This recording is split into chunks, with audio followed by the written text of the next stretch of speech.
ચલો રાજ અને જયદીપ એક ભાગીદારી પેઢીના ભાગીદાર છે અને તેઓનું મૂડીનું પ્રમાણ 3/2 છે. મૂડીનું પ્રમાણ આપણે ધ્યાનમાં લેવાનું નથી કારણ કે નફા નુકસાનનું પ્રમાણ ધ્યાનમાં લેવાનું પણ અહીંયા નથી આપ્યું.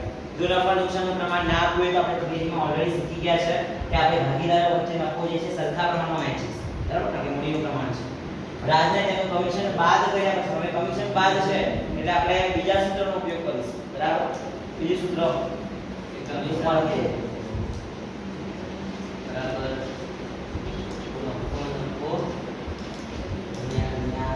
કમિશનના ટકા ભાગ્યા 100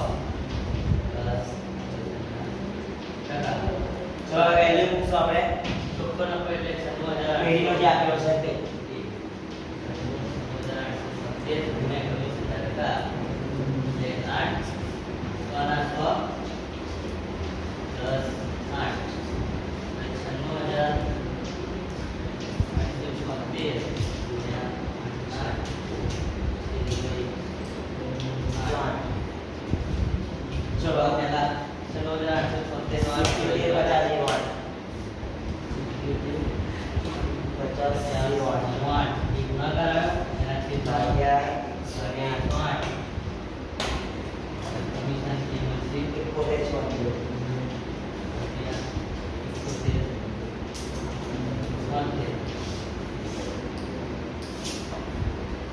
હવે આપણે કમિશન શોધી નાખ્યું છે. બરાબર હવે કમિશન બાદ કર્યા પછી નફો શબ્દ છે અહીંયા તો આપણે કમિશન પછી શું શોધીશું?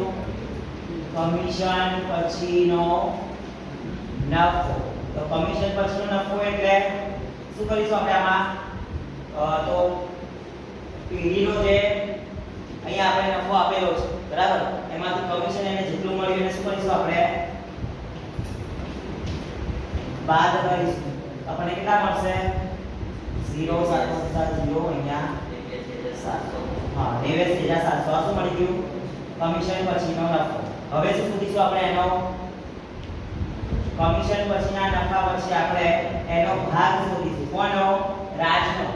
તો રાજના ભાગ માટે આપણે રાજને નફો કુલ કેટલો છે?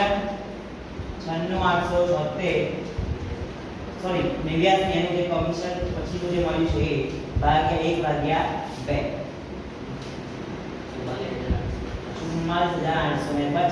અને લાસ્ટમાં આપણે શું શોધીશું? કુલ રકમ કે રાજને કેટલી મળી તો એના માટે આપણે શું કરીશું? એનું જે કમિશન છે એમાં આ નફો શોધી પ્લસ કરી દઈશું એટલે કેટલા મળશે? 71 પ્લસ 44